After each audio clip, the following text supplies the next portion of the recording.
Hello नमस्कार, जय हिंद साथियों। मैं उमाशंकर गुप्ता आप सभी का स्वागत करता हूं आपके अपने YouTube परिवार श्री रमा एकेडमी में। साथियों, आज के इस सेशन में हम लोग पारिस्थितिकी तंत्र इकोलॉजिकल सिस्टम पर विस्तार से चर्चा करने वाले हैं।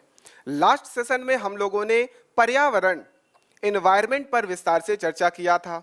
क्या था वहां पर हमने देखा था कि पर्यावरण दो शब्दों से बना है, परिधन आवरण। मतलब परि मतलब चारों ओर से, आवरण मतलब घेरे हुए। किसी जीव को चारों तरफ से घेरा हुआ है आवरण। कौन सा आवरण? ये वायुमंडल आवरण, जलीय आवरण। ये जो आवरण है जिसके अंदर वह जीव फल फूल रहा है, अपना पालन पोषण कर रहा है, उसके साथ अंतः क्रिया करके अपना सामंजस्य स्थापित कर रहा है, पर्यावरण कहलाता है। अब उसी पर्यावरण का एक हिस्सा, उसी पर्यावरण के अंतर्गत हम लोग पढ़ेंगे पारिस्थितिकी तंत्र। आपको ये क्लियर होना चाहिए पर्यावरण और पारिस्थितिकी तंत्र में अंतर क्या है। पर्यावरण एक बृहद शब्द है, एक ब्रॉड वर्ड है। उसी के अंतर्गत अगर हम लोग छोटे छोटे इकाइयों की बात करेंगे तो हम लोग बात करेंगे पारिस्थितिकी तंत्र का। यहां पर जो वर्ड है तंत्र, सिस्टम, ये क्या है? कई सिस्टम, कई तंत्र आपस में जब मिलेंगे तब जाके पर्यावरण बनेगा। मतलब बहुत सारे इकोलॉजी है, इकोसिस्टम है, बहुत सारे क्या है? इकोसिस्टम है। इकोसिस्टम है जैसे कि आपके पास जलीय इकोसिस्टम आप लोग जानते हो, नदी तालाब जो हैं आपके जलीय इकोसिस्टम है, पारिस्थितिकीय तंत्र है ना। समुद्र, महासागर, ये सब जलीय है। वहीं पर अगर मैनमेड मानव निर्मित बात करेंगे तो एक्वेरियम है, जिसमें क्या है? जीव उसके अंदर रहता है और उसके अलावा बाहरी दुनिया से उसको मतलब नहीं है। तो मतलब उस सिस्टम में वह पूरी तरीके से क्या कर रहा है? फल फूल रहा है, अपना पालन पोषण कर रहा है, वह उसके लिए सफिशिएंट है। वैसे हमारे लिए पूरी की पूरी धरती, पानी वाला भी क्षेत्र हमको चाहिए क्योंकि हमको पीना है पानी, ठीक। तो हमारे लिए पूरा जो लैंड है, स्थल मंडल, ये हमारे लिए एक इकोसिस्टम है। वहीं पर अगर घास के मैदान की बात करेंगे तो वहां पर जो जीव जंतु पाए जा रहे हैं वह उनके लिए इकोसिस्टम हो गया। अगर वहीं बात करें जंगल के जो शेर हैं, हाथी हैं, भालू हैं, चीता हैं, हिरन हैं, तो जंगल जो हो गया, फॉरेस्ट हो गया, वो उनके लिए एक तंत्र, एक सिस्टम हो गया जिसको हम लोग पारिस्थितिकी तंत्र कहते हैं, ठीक। और ये सारे तंत्र को मिलाएंगे एक रूप में, एक साथ बृहद एक वर्ड अगर बोलोगे तो पर्यावरण बोलोगे। आई होप क्लियर है। इतनी चीजें एक एक करके समझेंगे सारी चीजों को। मैं सबसे पहले बता दूं कि हमारा जो सिलेबस है उसमें विज्ञान के मौलिक सिद्धांत, the basic principle of science complete हो गया है। लास्ट सेशन में हम लोगों ने पर्यावरण कंप्लीट किया है। आज के सेशन में हम लोग पारिस्थितिकी तंत्र पढ़ रहे हैं। अगले सेशन में हम लोग जैव विविधता, बायोडायवर्सिटी पर चर्चा करेंगे, क्योंकि सब ये पर्यावरण के हिस्से हैं, भाग हैं। जैव विविधता में हम लोग जो जीवों में विविधता है, डाइवर्सिटी है, उसके बारे में हम लोग अध्ययन करेंगे, ठीक। तो आज के सेशन में पर्यावरण से संबंधित पारिस्थितिकी तंत्र मतलब इकोलॉजिकल सिस्टम पढ़ेंगे और बाकी श्रृंखला को आगे बढ़ाएंगे। ये हो गया हमारा इकोलॉजिकल सिस्टम। अब ध्यान से समझोगे एक एक चीज को, क्योंकि ये जो टॉपिक है ये फेवरेट में से एक टॉपिक है हमारे आयोग के। तो यहां से एक दो प्रश्न पूछे जाते हैं और फिर भी पूछे जाएंगे, तो आपको ये पूरा कॉन्सेप्ट क्लियर होना चाहिए। बहुत ही शानदार तरीके से मैंने पूरा का पूरा डिजाइन किया है। क्या है पारिस्थितिकी, इकोलॉजी, और एक वर्ड है पारिस्थितिकी तंत्र, इकोलॉजिकल सिस्टम। दो वर्ड हैं, ठीक। तो पहले समझते हैं इकोलॉजी क्या है, ठीक। Eco plus logy. मैंने आपको बायो पढ़ाया था तो उसमें मैंने बताया था लॉजी का मतलब होता है अध्ययन। जैसे बायोलॉजी में लॉजी का मतलब हो गया अध्ययन। यहां इको जो वर्ड है, ये इको का मतलब क्या है ये आप समझोगे। इको आपके आसपास का आवरण है जिसको पर्यावरण कहते हैं। अब वो छोटा आवरण है तो हम लोग बोलेंगे इको, पारिस्थितिकी, ठीक है। आवरण बोल सकते हो, ठीक।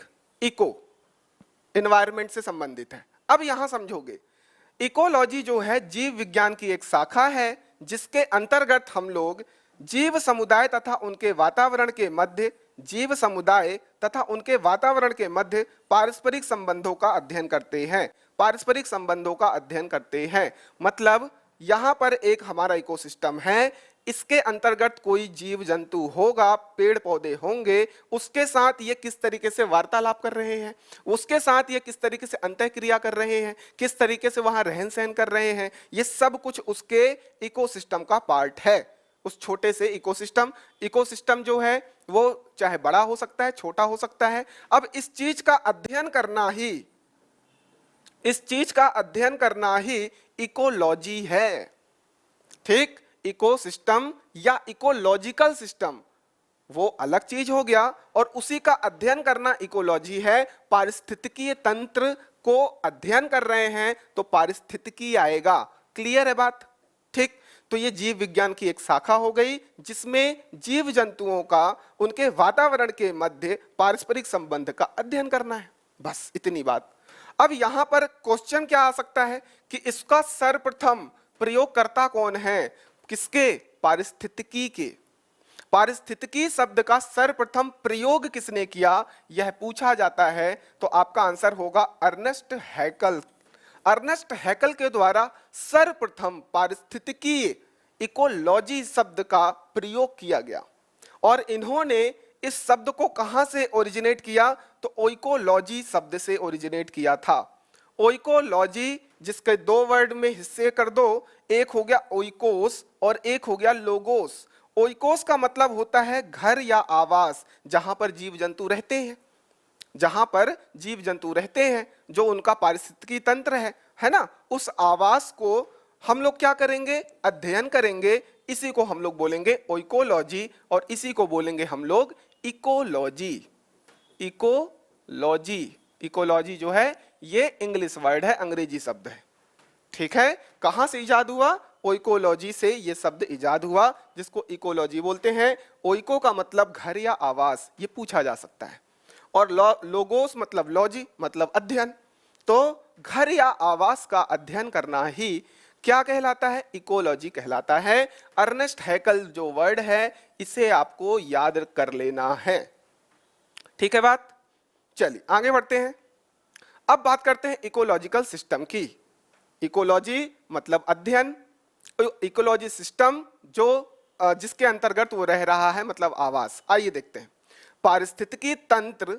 ये तंत्र एक चीज से और आप लोग कंपेयर कर सकते हो। जब आप मानव शरीर संरचना पढ़ते हो तो वहां देखते हो सबसे छोटी इकाई होती है कोशिका, सेल। कोशिका आपस में मिल मिल करके ऊतक बनाते हैं, ऊतक आपस में मिल मिल करके अंग बनाते हैं, अंग आपस में मिल मिल करके सिस्टम तंत्र का निर्माण करते हैं, और तंत्र आपस में मिलके एक शरीर का निर्माण करता है। यहां तंत्र पकड़ लो मतलब सिस्टम। कितने सिस्टम है बॉडी में? बहुत सारे सिस्टम से हमारा बॉडी बना है, मानव शरीर। रेस्पिरेटरी सिस्टम, श्वसन तंत्र, डाइजेशन सिस्टम है ना, जिसमें पाचन तंत्र हो रहा है, एक्सक्रेशन सिस्टम, उत्सर्जन तंत्र, आपका जो रक्त का परिसंचरण चल रहा है, जिसमें आप बोलते हो खून का संचार हो रहा है ना, तो हार्ट के द्वारा क्या हो रहा है? पंपिंग हो रहा है। इस तरीके से आपके कितने तंत्र हैं? बहुत सारे तंत्र मिल करके एक बॉडी का निर्माण कर रहा है। वैसे ही बहुत सारे इकोसिस्टम आपस में मिल करके एनवायरमेंट का निर्माण कर दिए, पर्यावरण का निर्माण कर दिए। मतलब पर्यावरण एक बॉडी है जिसके अंतर्गत बहुत सारे इकोसिस्टम हैं। इकोसिस्टम बोलो या इकोलॉजिकल सिस्टम बोलो, एक ही बात है। ठीक है, तो यहां पर आपका क्लियर हो गया, पारिस्थितिकी तंत्र एक प्राकृतिक इकाई है। यह एक इकाई है, प्राकृतिक इकाई है, यूनिट है, जिसमें एक क्षेत्र विशेष, ये चीज याद रखना है, एक क्षेत्र विशेष के सभी जीवधारियों का अपने पर्यावरण के साथ अंतःक्रिया करके एक संपूर्ण जैविक इकाई बनाना, ये अपने आप में एक संपूर्ण जैविक इकाई है। अगर आपका झील की बात करें या तालाब की बात करें, उसमें जो मछलियां या जीव जंतु रह रहे हैं उनको वहीं रहना है, वो बाहर नहीं आ सकते हैं, और उनके भरण पोषण के लिए सभी आवश्यक सामग्री वहां पर उपलब्ध है। वहां पर सभी आवश्यक सामग्री उपलब्ध है। सन की रेज भी वहां मिल रही है, वहां प्रॉपर पानी मिल रहा है, वहां छोटे छोटे कीड़े मकोड़े उनको खाने के लिए सारी सुविधाएं मिल रही हैं। तो एवरीथिंग जो उनको चाहिए जैविक क्रिया करने के लिए पर्यावरण से जो अंतः क्रिया कर रहा है, तो उसको हम लोग जैविक इकाई बोल दिए, जो कि किसी पर डिपेंडेंट नहीं है बाहर उस इकोसिस्टम के अलावा। इसी को हमने पारिस्थितिकी तंत्र कहते हैं।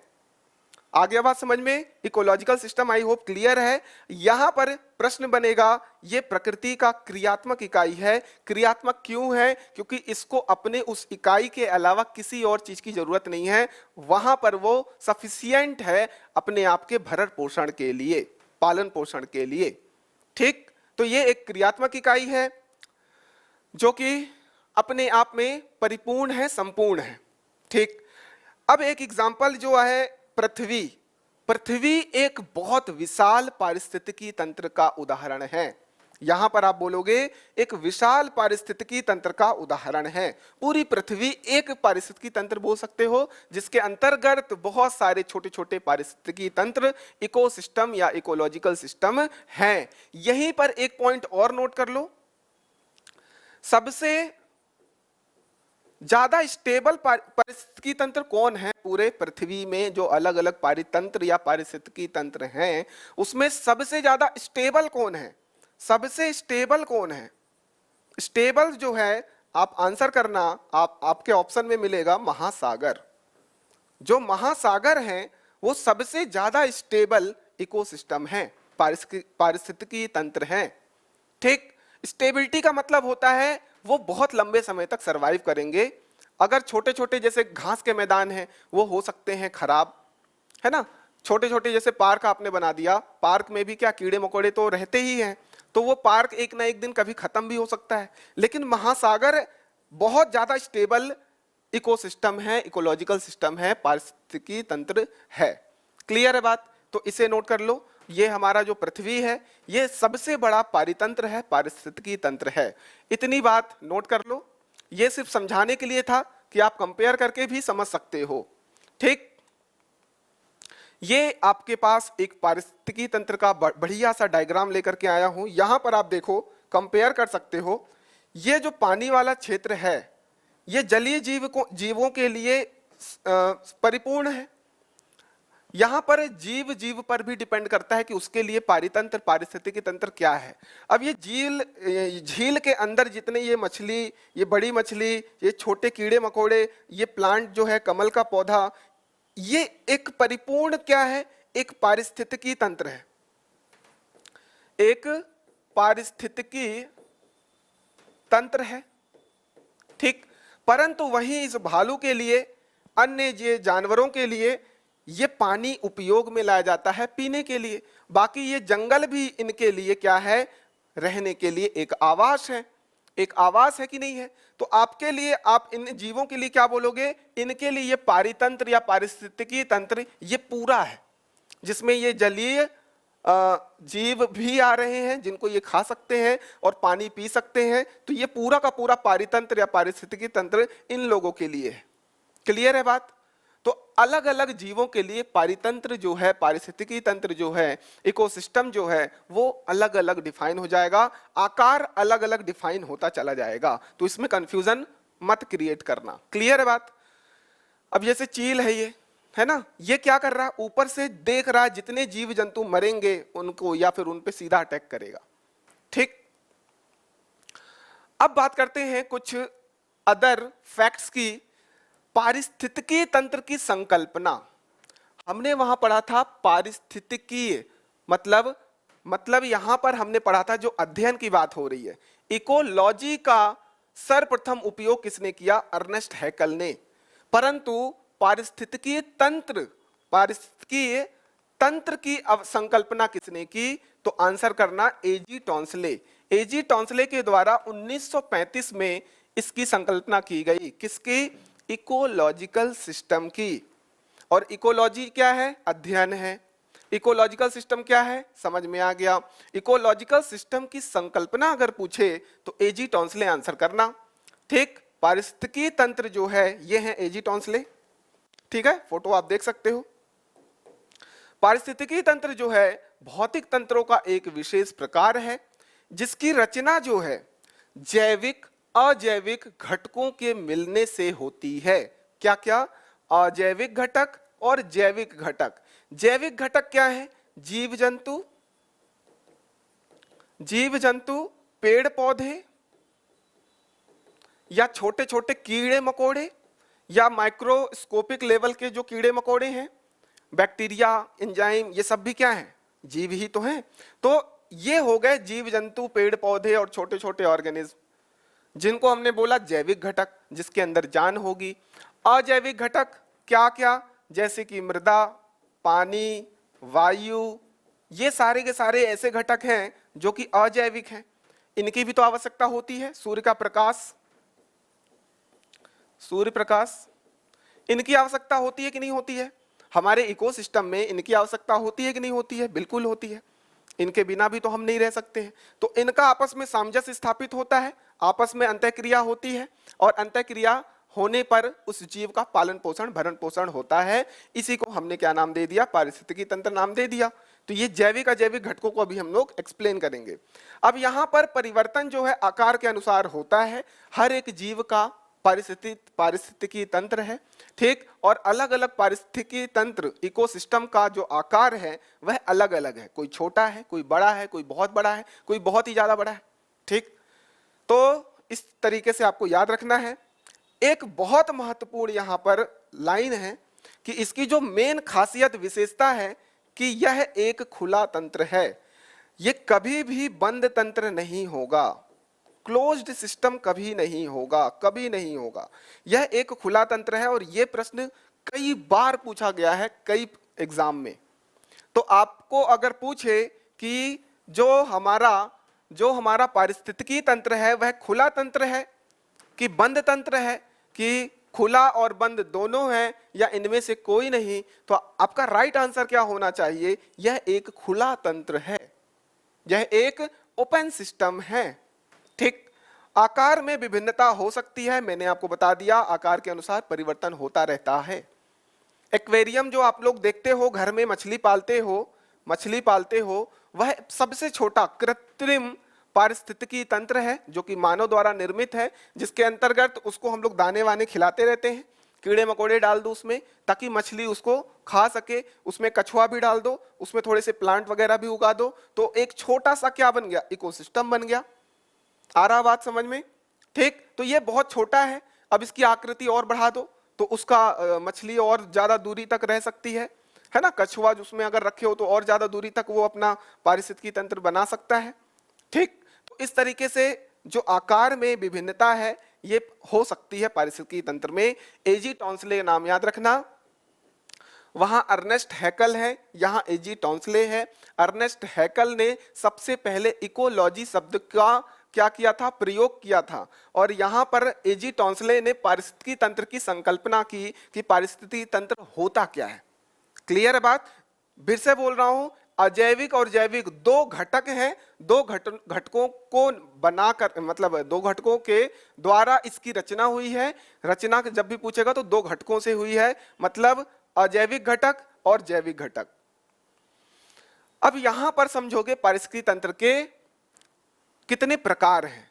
ये प्रकार हैं, ठीक, प्रकार लिख लो।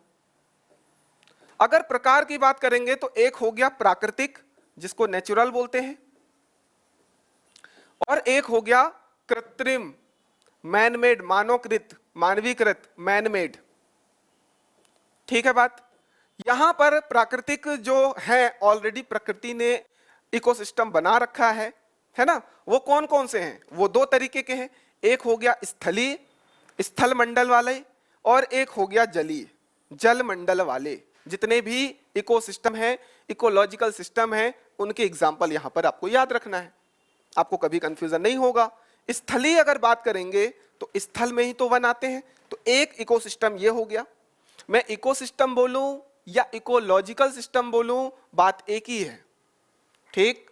तो वन, फॉरेस्ट जो है वह जंगली जीवों के लिए, शेर, भालू, चीता, हाथी, इन सभी के लिए एक पारिस्थितिकी तंत्र है। वहीं घास के मैदान भी बहुत बड़े बड़े पारिस्थितिकी तंत्र हैं, बहुत ज्यादा घास के मैदान हैं। आप लोग ज्योग्राफी में याद भी करते हो उनका जगह के हिसाब से, है ना।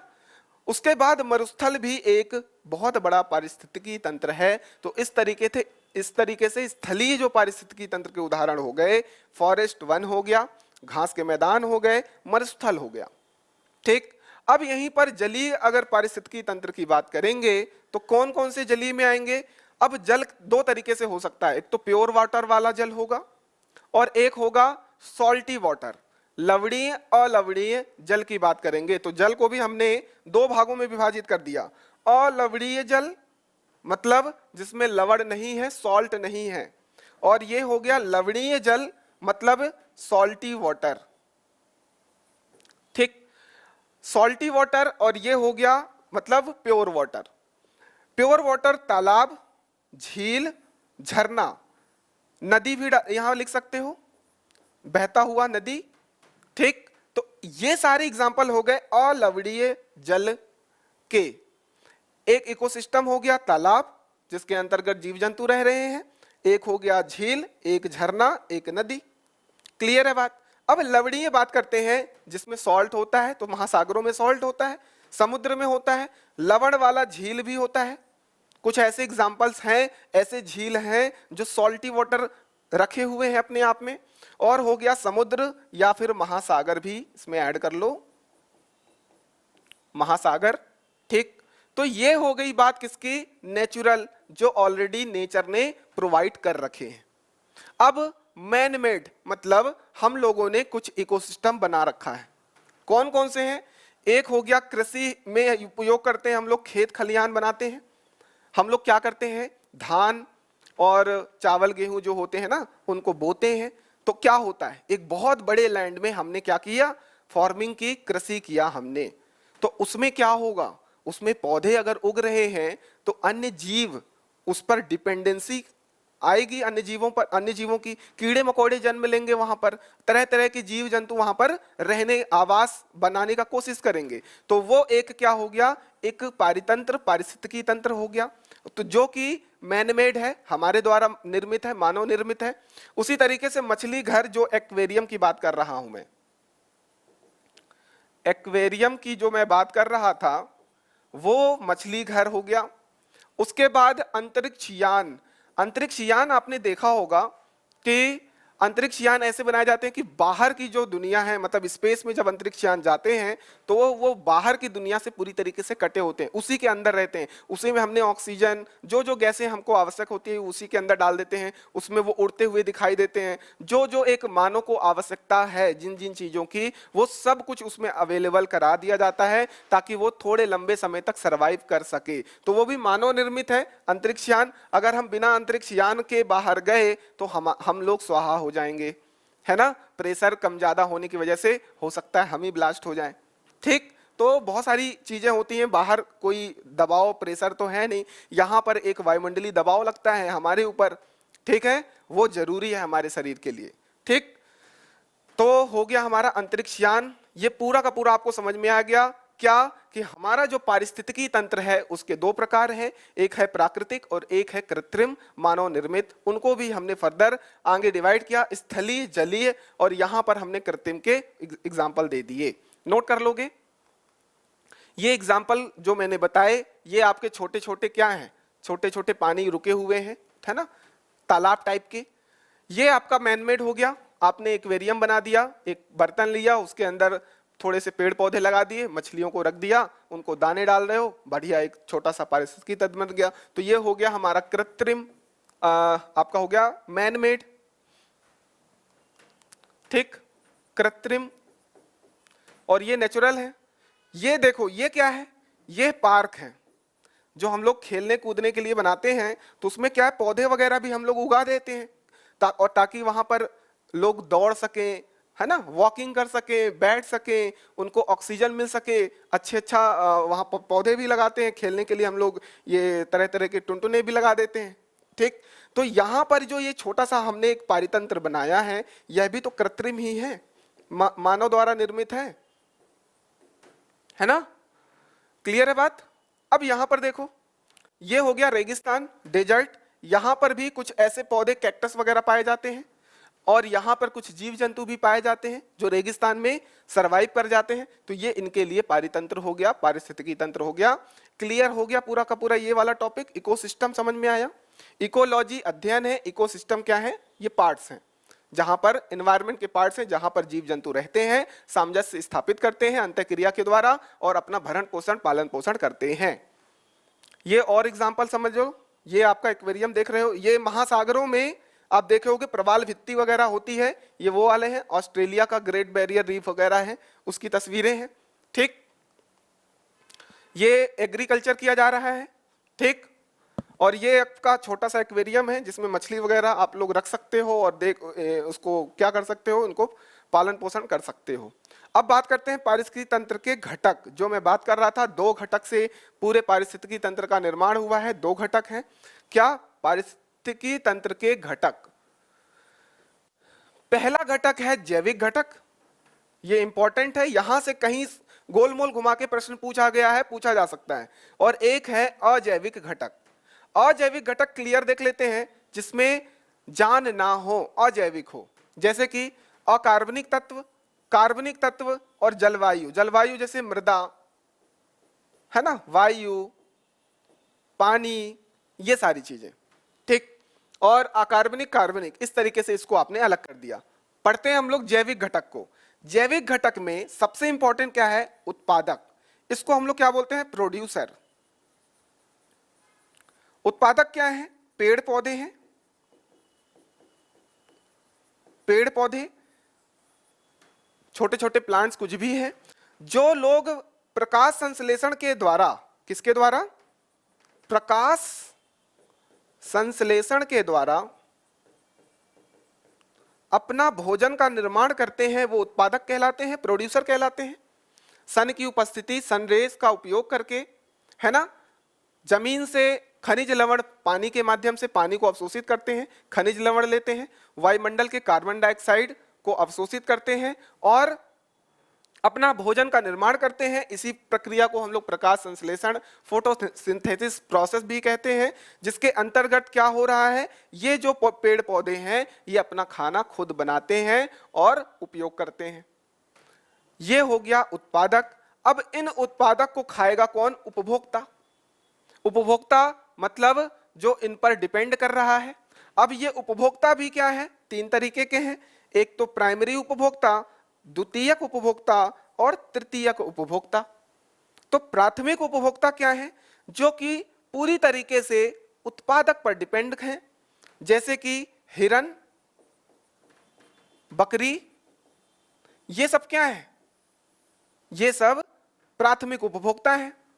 कंज्यूमर है, प्राइमरी कंज्यूमर है, जो कंज्यूम कर रहे हैं, जो कि सिर्फ और सिर्फ डिपेंड किस पे है? उत्पादक पर। ये लोग हरे प्लांट्स, पेड़ पौधों को खाते हैं, फल फ्रूट, ये इन्हीं को खा करके अपना जीवन यापन करते हैं। द्वितीयक उपभोक्ता मतलब सेकेंडरी कंज्यूमर जो होते हैं, वो उत्पादक को भी खाते हैं, प्राइमरी उपभोक्ता को भी खाते हैं, ये दोनों को खाते हैं। सॉरी, गलत हो गया। जो द्वितीयक उपभोक्ता है वो प्राथमिक उपभोक्ता को खाते हैं। किसको खाते हैं? प्राथमिक उपभोक्ता को खाते हैं। जो द्वितीयक उपभोक्ता हैं वो किस पर डिपेंड करते हैं? प्राथमिक उपभोक्ता पर। ये जो है ये शाकाहारी जीव कहलाते हैं, प्राथमिक वाले। द्वितीयक वाले मांसाहारी कहलाते हैं। तो ये जो मांसाहारी हैं, जैसे कि शेर हो गया, ये क्या है? ये इन हिरन और बकरी का क्या करते हैं? अटैक करते हैं और उसको खाते हैं शिकार करके।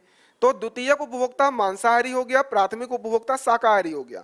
और उत्पादक क्या है? ये प्रोड्यूसर हैं, जो कि फोटोसिंथेसिस से खाना बना रहे हैं।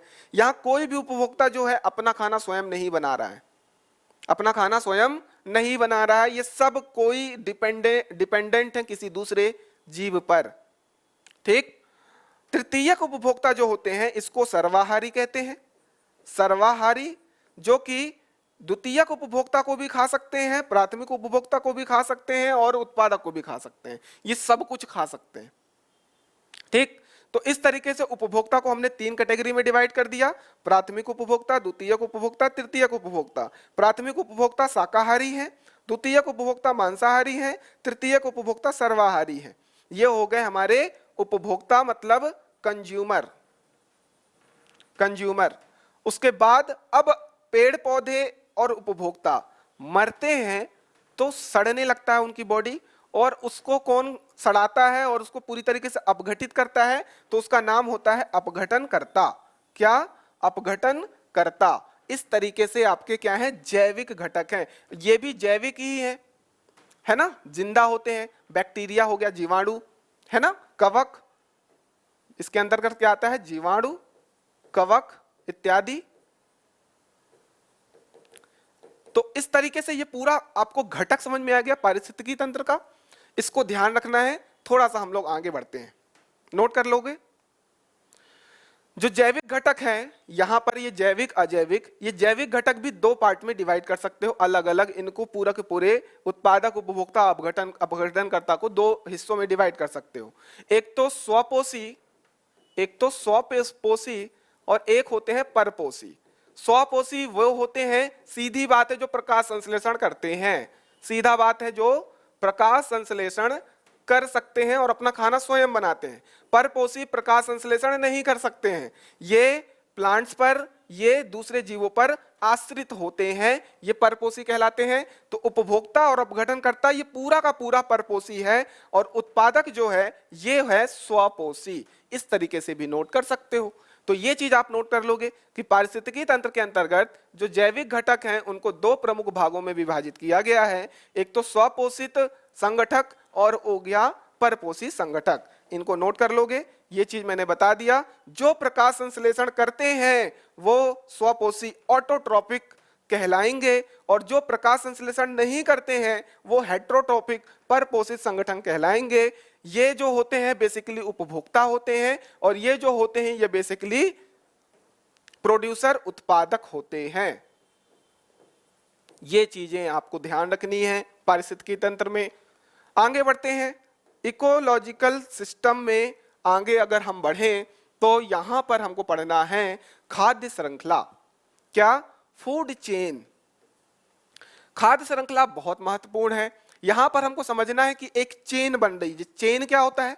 आप लोगों ने चेन ऐसे देखी होगी, लोहे की जंजीर वाली, एक कड़ी दूसरी कड़ी से जुड़ी होती है, समझ रहे हो? वैसे ही यहां भोजन के लिए एक चेन बनी है। सबसे पहले ये प्लांट प्रोड्यूस कर रहा है, जैसे घास है, ये क्या कर रहा है, ये प्रकाश संश्लेषण कर रहा है और अपना भोजन स्वयं बना रहा है। इस घास को इस टिड्डे ने खा लिया, इस टिड्डे को मेढक ने खा लिया, इस मेढक को सर्प ने खा लिया। इस तरीके से एक क्या बनी, एक चेन बनी, एक चेन बनी, और एक सीधी चेन बन रही है। क्या? ये हो गया उत्पादक, ये हो गया प्राथमिक उपभोक्ता। उत्पादक वह होते हैं जो प्रकाश संश्लेषण करते हैं, प्राथमिक उपभोक्ता जो कि उत्पादक को खाते हैं, द्वितीयक उपभोक्ता जो कि प्राथमिक उपभोक्ता को खाते हैं, तृतीयक उपभोक्ता जो कि ये द्वितीयक उपभोक्ता को खा सकते हैं या फिर प्राथमिक उपभोक्ता को खा सकते हैं। क्लियर है बात? मतलब मैंने क्या बताया था, ये लोग हो गए उत्पादक, मतलब जो कि खुद का खाना बना रहे हैं। प्राथमिक उपभोक्ता मतलब हो गए क्या, जो शाकाहारी हैं। द्वितीयक उपभोक्ता मांसाहारी, तृतीयक उपभोक्ता सर्वाहारी। इस तरीके से आपको समझ में आना चाहिए। तो ये जो चेन है, ये फूड चेन है, इसको आप लोग क्या डिफाइन करोगे, तो यहां पर बोलोगे ऐसे पदार्थ जिनके सेवन करने से जीवधारियों को ऊर्जा प्राप्त होती है वो फूड कहलाती है, और ये श्रृंखला चलती जाए तो ये फूड चेन या खाद्य श्रृंखला कहलाती है। ठीक? खाद्य श्रृंखला में विभिन्न घटकों का सही क्रम इस प्रकार है, ये सही क्रम हो गया। और इस क्रम में ये चीज याद रखना, सबसे पहले उत्पादक, फिर प्राथमिक उपभोक्ता, फिर द्वितीयक उपभोक्ता, फिर तृतीयक उपभोक्ता। ये चीज आपको ध्यान रखनी है। यहां पर आप देख पा रहे हो डायग्रामेटिकली मैंने समझाने की कोशिश किया है। ये जो प्लांट्स हैं, ये जो घास हैं, ये प्लांट्स हो गए, ये हो गए हमारे प्रोड्यूसर, मतलब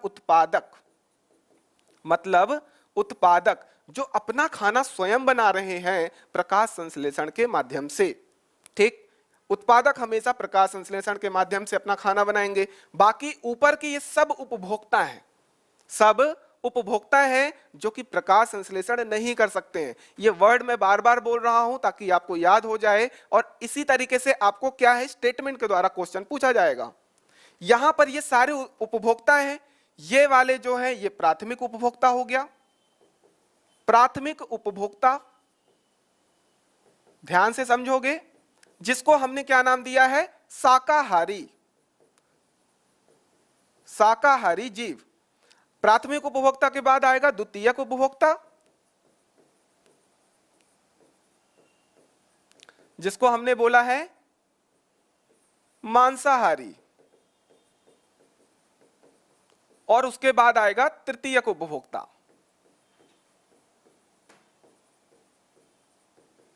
ये क्रम आपको याद रखना चाहिए, जो कि सर्वाहारी है। ठीक है बात। यहां पर ये प्राथमिक उपभोक्ता उत्पादक पर डिपेंड कर रहा है। यहाँ ये जो शेर है, ये मेढक है, ये प्राथमिक उपभोक्ता को खा रहे, मांसाहारी हो गए, और ये ऊपर वाले सर्वाहारी हो गए, जो कि किसी को भी खा सकते हैं। मानव एक सर्वाहारी जीव हो गया। क्लियर है बात। इसे नोट कर लो, ये हो गई हमारी क्या, खाद्य श्रृंखला, फूड चेन। अब बात करते हैं, अब ये जो फूड चेन है, यहां पर कुछ भी क्रॉस हो सकता है।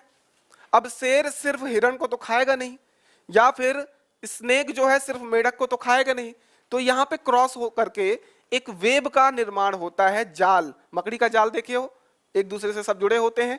तो जब फूड चेन आपस में मिल करके एक बड़े जाल का निर्माण करे, तो उसको बोलेंगे फूड वेब या खाद्य जाल।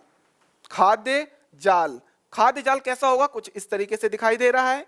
खाद्य श्रृंखलाओं का परस्पर जुड़ना खाद्य जाल कहलाता है। जितनी श्रृंखलाएं हमने देखी अलग अलग, उनको आपस में जोड़ दो तो एक जाल का निर्माण होगा, खाद्य जाल कहलाएगा। खाद्य जाल को सम्मिश्र खाद्य श्रृंखला भी कहते हैं। सम्मिश्र खाद्य श्रृंखला भी कहते हैं। यहां पर आप देख पा रहे हो, सबसे नीचे क्या है, प्लांट्स हैं। ये आपके ग्रीन प्लांट्स हो गए। इन प्लांट्स को क्या कौन खाता है, सबसे पहले यहां पर देख रहे हो ग्रास हॉपर, टिड्डे खा लिए। ठीक।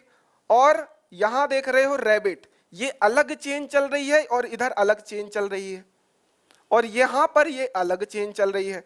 रैबिट को कौन खा रहा है, रैबिट को सीधा हॉक भी खा सकता है, रैबिट को फॉक्स भी खा सकता है।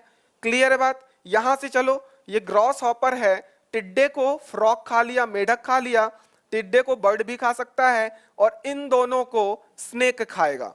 ठीक है बात। अब यहां फ्रॉक सीधा सीधा इसको आउल के द्वारा खाया जा सकता है। यहां पर फ्रॉक को कौन खा रहा है, स्नेक खा रहा है, और स्नेक को कौन खा रहा है, हॉक खा रहा है। तो ये चेन आप देख रहे हो, ये गई, ये गई, ये वाली चेन ऐसे गई, और ये चेन कुछ इस तरीके से गई, तो एक जाल का निर्माण हो रहा है। इसी को हम लोग क्या बोलेंगे, अलग अलग चेन, अलग अलग खाद्य जो श्रृंखला है आपस में जोड़ेंगे तो खाद्य जाल का निर्माण होगा। इस तरीके से बना सकते हो।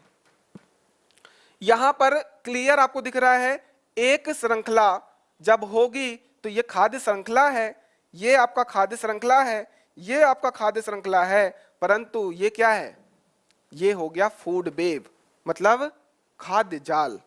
ठीक।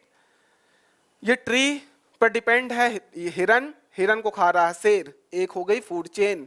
फ्लावर है, जिसको छोटे छोटे, ये जली इकोसिस्टम की बात हो रही है।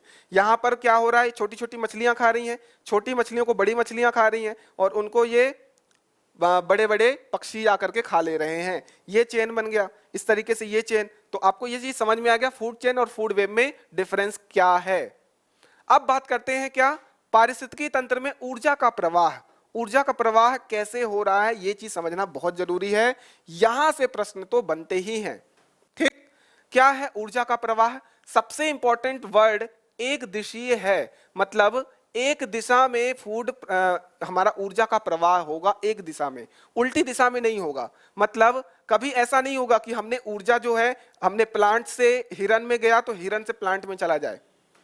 कभी ऐसा नहीं होगा कि प्रकाश संश्लेषण उल्टा हो जाए, ऐसा कभी नहीं होगा। मतलब ऊर्जा का प्रवाह क्लियर, सन की रेस मिलेगी इसको, ये खाना बनाएगा, उसके बाद ये इसको खाएगा, उसके बाद ये इसको खाएगा, उसके बाद आगे की प्रोसेस होती जाएगी, अपघटनकर्ता के द्वारा अपघटित हो जाएगा। परंतु ऊर्जा का प्रवाह कभी इस दिशा में, कभी इस दिशा में, उल्टी दिशा में नहीं चलेगा। इसलिए ये प्रश्न बनता है कि जो हमारा ऊर्जा का प्रवाह है वह एक दिशीय होता है, द्विदिशीय होता है, उल्टा सीधा दोनों होता है, या इनमें से कोई नहीं। तो एक दिशीय बोलोगे, यूनिडायरेक्शनल, यूनिडायरेक्शनल।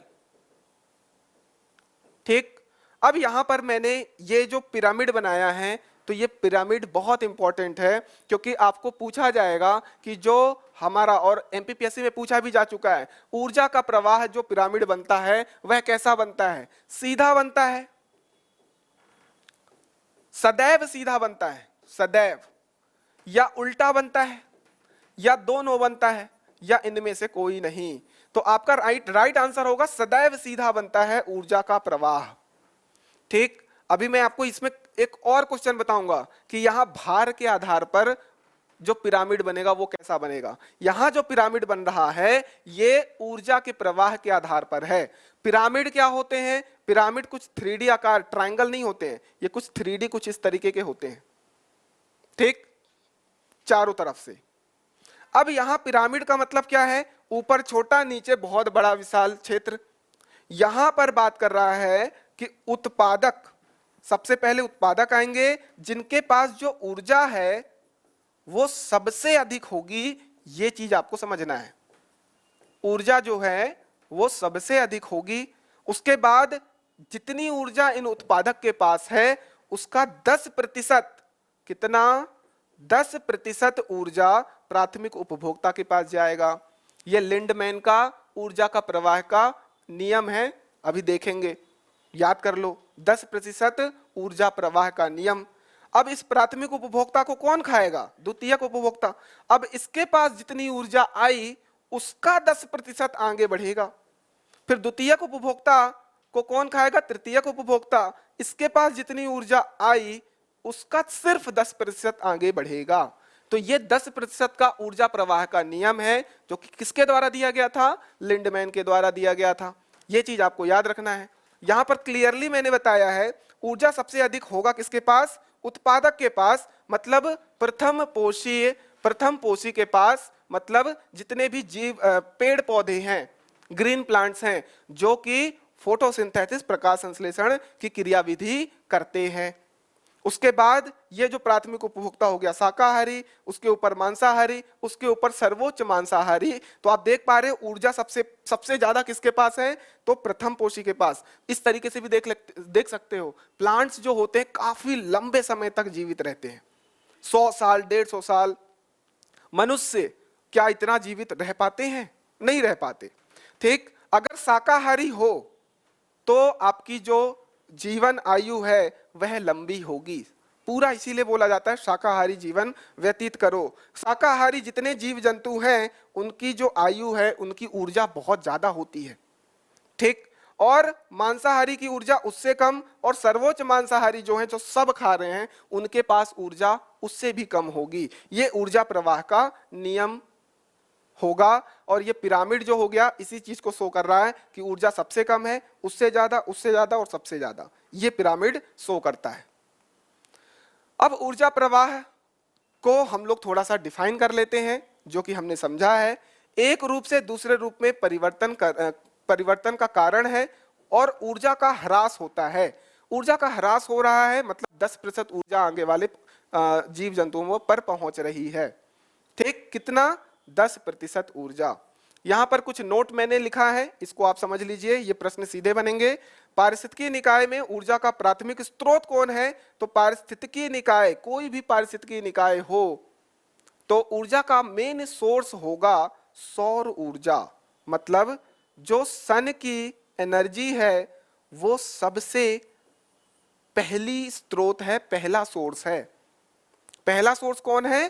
तो सन की ऊर्जा। अगर सन नहीं होगा, सन की रेस नहीं होगी तो प्रकाश संश्लेषण नहीं हो पाएगा। प्रकाश संश्लेषण के लिए सन की ऊर्जा आवश्यक है, तब जाकर के प्लांट्स जो हैं, उत्पादक जो हैं, वो फोटोसिंथेसिस ऑकर करके अपना भोजन का निर्माण करेंगे और देन फिर ये फूड चेन आगे बढ़ेगी और ऊर्जा का प्रवाह एक जीव से दूसरे जीव की तरफ अग्रसित होगा। क्लियर है बात? ऊर्जा का प्रवाह हमेशा एक दिशीय होगा। ये बहुत महत्वपूर्ण लाइन, एक दिशीय होगा। अजैविक प्रणाली से जैविक प्रणाली की ओर ऊर्जा का प्रवाह होता है। कहां से? अजैविक प्रणाली।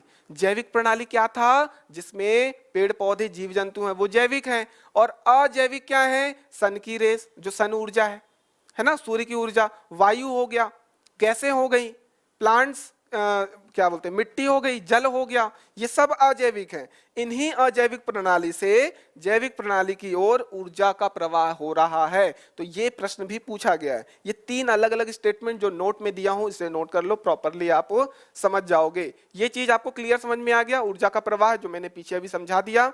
ठीक, अब यहां पर जो 10% का नियम है इसे नोट कर लो कि जो 10% का जो नियम है वह लिंडमैन या लिंडेमान भी कह सकते हो, उनके द्वारा 1942 में 1942 में यह नियम प्रतिपादित किया गया, जिसको हम लोग 10% का नियम कहते हैं। सन की ऊर्जा जितनी भी ली गई उत्पादक के द्वारा, ठीक, उस ऊर्जा को ये आगे बढ़ाएंगे। और कैसे बढ़ाएंगे, देखो यहां पर शाकाहारी जो जंतु हैं उनके द्वारा उत्पादक की जो उत्पादकता है उसका 10% भाग संचित किया जाएगा। जो शाकाहारी हैं, बकरी हो गया, हिरन हो गया, ये सब प्लांट्स को खाएंगे, उत्पादक को खाएंगे, तो उसकी 10% ऊर्जा को वो लोग संचित कर लिए। उसके बाद मांसाहारी शाकाहारी को खाएंगे तो उनकी 10% को उन लोगों ने ले लिया। उसके बाद सर्वोच्च मांसाहारी, मांसाहारी और शाकाहारी दोनों को खाएंगे तो उनके 10% को इन लोगों ने ले लिया। तो सिर्फ 10% ऊर्जा आगे जा रही है। समझोगे कैसे?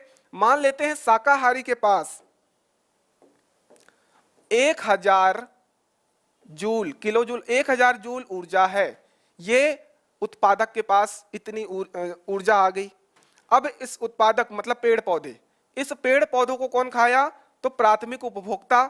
इसके पास कितनी ऊर्जा जाएगी? इसके पास 10%, मतलब 100 जूल ऊर्जा आगे बढ़ेगी। बकरियों और हिरन को मिल गया।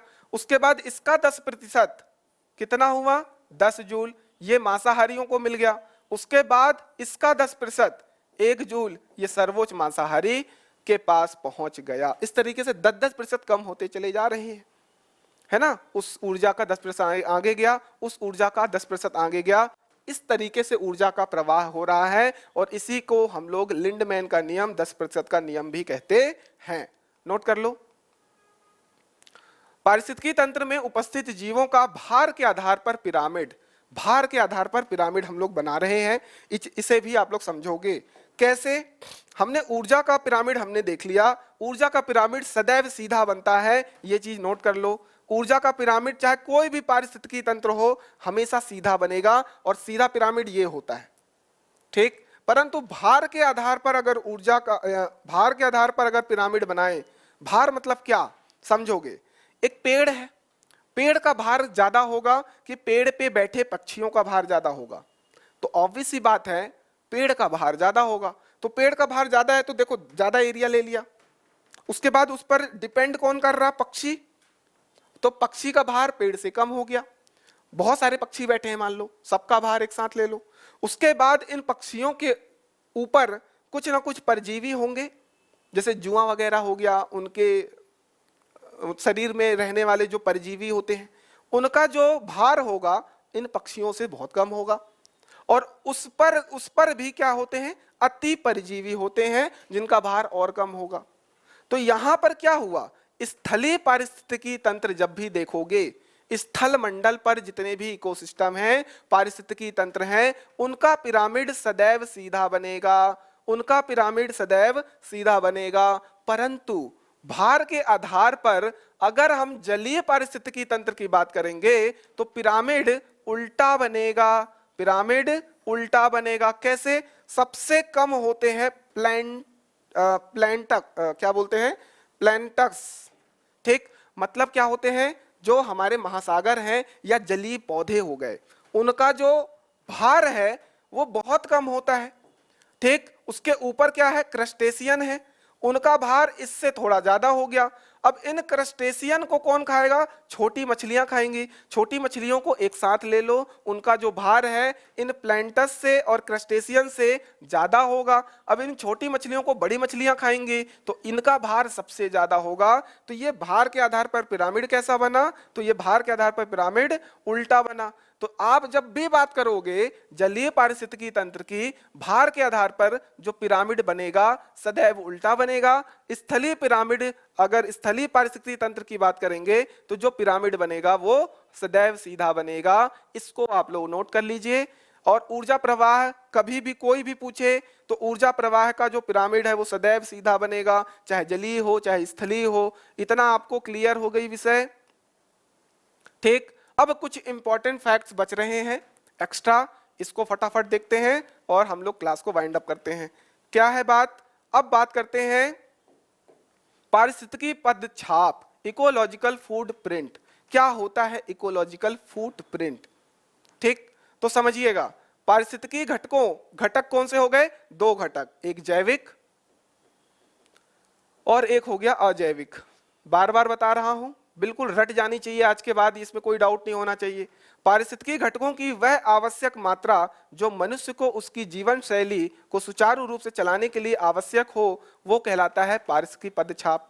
ठीक, मतलब अब इसमें घटक कौन कौन से यूज किए? जैविक अजैविक। इनकी आवश्यक मात्रा हमको यूज करना है और यूज करके अपना जीवन शैली को आगे बढ़ाना है। अब जब हम इनको यूज करते हैं तो कुछ हम लोग इस पर्यावरण में छोड़ते हैं, जैसे कि कार्बन छोड़ रहे हैं। क्या छोड़ रहे हैं? कार्बन। आप सांस ले रहे हो तो ऑक्सीजन ले रहे हो, इसी इकोसिस्टम से ले रहे हो। ठीक, अब छोड़ क्या रहे हो? आप छोड़ रहे हो कार्बन डाइऑक्साइड, मतलब कार्बन की मात्रा है। तो ये चीज हो गया आपका फुटप्रिंट। इस तरीके की चीजें आप समझोगे। इसका मापन कैसे करते हैं? मनुष्य द्वारा उत्सर्जित कार्बन का ये इस तरीके से मापन कर रहे हैं। कार्बन की मात्रा जितनी होगी वो हो गया फुटप्रिंट। और क्या है? माप की इकाई कैसे? इसकी इकाई क्या होगी? तो भूमंडलीय हेक्टेयर में इसको हम लोग मापा जाएगा, भूमंडलीय हेक्टेयर में। तो ये पॉइंट्स आपको याद होने चाहिए। यहां पर एक डायग्राम मैंने बता दिया फुटप्रिंट का, इसे भी आप देखो। यहां पर आप देख रहे हो ये कार्बन फुटप्रिंट है, ये आपके बड़े बड़े बिल्डिंग्स हैं, यहाँ ये जलीय आपका पूरा का पूरा इकोसिस्टम है, यहाँ पर घर वर बने हैं। तो यहाँ पर जो हो गया ये जंगल वाला फॉरेस्ट प्रोडक्ट्स हो गए। उसके बाद इनके द्वारा ये गाड़ी मोटर से कार्बन निकलेंगे तो ये कार्बन फुटप्रिंट हो गया। उसके बाद यहाँ पर आप देख रहे हो बिल्डअप लैंड हो गया, और ये फिशरीज हैं, मतलब मछली वगैरह यहाँ पर है। बाकी चीजें जो जलीय जीव जंतु हो गए वो यहाँ पर हो गए। तो आपको इस तरीके से याद रखना है। मेन क्या है? माप की इकाई हेक्टेयर में, भूमंडलीय हेक्टेयर में। मापन जो है मनुष्य द्वारा उत्सर्जित कार्बन का मापन करेंगे। इस तरीके से हम लोग फुटप्रिंट को समझ सकते हैं, इकोलॉजिकल फुटप्रिंट या पदछाप। अब बात करते हैं कुछ विविध की। 4 पॉइंट हैं, इनको आपको समझना है। सबसे पहले समझो इकोटोन क्या कहलाता है, इस पॉइंट को समझो। इकोटोन क्या कहलाता है? आप यहां देखो, एक आपका इकोसिस्टम हो गया, मान लेते हैं ये आपका जंगल है, ठीक। और दूसरा आपका इकोसिस्टम हो गया, मान लेते हैं घास का मैदान है, घास का मैदान है। अब जंगल के बाद तुरंत घास का मैदान क्या आ जाएगा? नहीं, यहां पर कुछ ना कुछ ट्रांजिशन जोन होगा, मतलब जंगल खत्म हो रहे होंगे, घास का मैदान शुरू हो रहा होगा। इस ट्रांजिशन जोन को, जहां पर जंगल खत्म हो रहे हैं, घास का मैदान शुरू हो रहा है, इस ट्रांजिशन जोन को हम लोग बोलते हैं इकोटोन। क्या बोलते हैं? इकोटोन। इस तरीके से दो कोई भी इकोसिस्टम की बात कर लो, चाहे एक एग्जांपल देखो, ये आपका दिख रहा है स्थल मंडल, ये आपका पूरा क्या है? स्थल मंडल है, और ये पूरा का पूरा क्या है? जल मंडल है। लेकिन यहां पर एक सर्कल बना लो, यहां स्थल मंडल खत्म हो रहा है और ये जल मंडल शुरू हो रहा है। तो ये वाला जो जोन है, ये जोन जो है ट्रांजिशन जोन कहलाएगा, इकोसिस्टम का ट्रांजिशन इकोसिस्टम कहलाएगा। इसी को हम लोग बोलेंगे इकोटोन। इसी को हम लोग बोलेंगे इकोटोन। क्या क्लियर है बात? ठीक, इकोसिस्टम 1 इकोसिस्टम 2 दोनों का जो ट्रांजिशन जोन है वो कहलाएगा इकोटोन। ठीक, अब बात करते हैं एक्स्ट्रा पॉइंट में यूकेलिप्टिस। यूकेलिप्टिस का पौधा आप लोग आसपास देखे होंगे, कुछ इस तरीके के बड़े बड़े पौधे होते हैं, ठीक। तो क्या है इसमें? ये होते हैं पर्यावरणीय शत्रु। शत्रु क्यों कह रहे हैं? क्योंकि ये बहुत ज्यादा अमाउंट में वाटर कंज्यूम करते हैं, और अगर बहुत बड़े लेवल पे वाटर कंज्यूम करने वाला पौधा आ जाएगा तो आसपास के जितने छोटे प्लांट्स हैं वो मरने लगेंगे, उनको प्रॉपर खनिज लवण नहीं मिलेगा, उनको प्रॉपर वाटर नहीं मिलेगा, और जो हमारे वाटर लेवल है जमीन के अंदर वो भी कम होगा। इसलिए हम लोग यूकेलिप्टस को पर्यावरणीय शत्रु कहते हैं। ये चीज आपको ध्यान रखना है, ठीक। तो अत्यधिक जल ग्रहण शक्ति के कारण यह नाम दिया गया। कौन सा नाम? पर्यावरणीय शत्रु। रोपित स्थान की मिट्टी के जल स्तर में अत्यधिक गिरावट हो जाती है, और इनकी जो बहुतायत पाई जाती है तो ऑस्ट्रेलिया महाद्वीप में ये बहुतायत रूप में पाए जाते हैं। एक वर्ड ये याद हो गया, इकोटोन समझ में आ गया। एक वर्ड है लैंटिक आवास और एक है लोटिक आवास। अगर स्थिर जल है और स्थिर जल में जीव जंतु अपना आवास बना करके रखे हुए हैं, स्थिर जल का मतलब जैसे आपका क्या हो गया, तालाब हो गया, जो बहाव के साथ बह नहीं रहा है, तो स्थिर जल होगा, उसमें आवास होगा, जैसे कि आर्द्रभूमि, जैसे कि तालाब, जैसे कि झील, जलाशय इत्यादि, इनको हम लोग नाम दिए हैं लैंटिक आवास।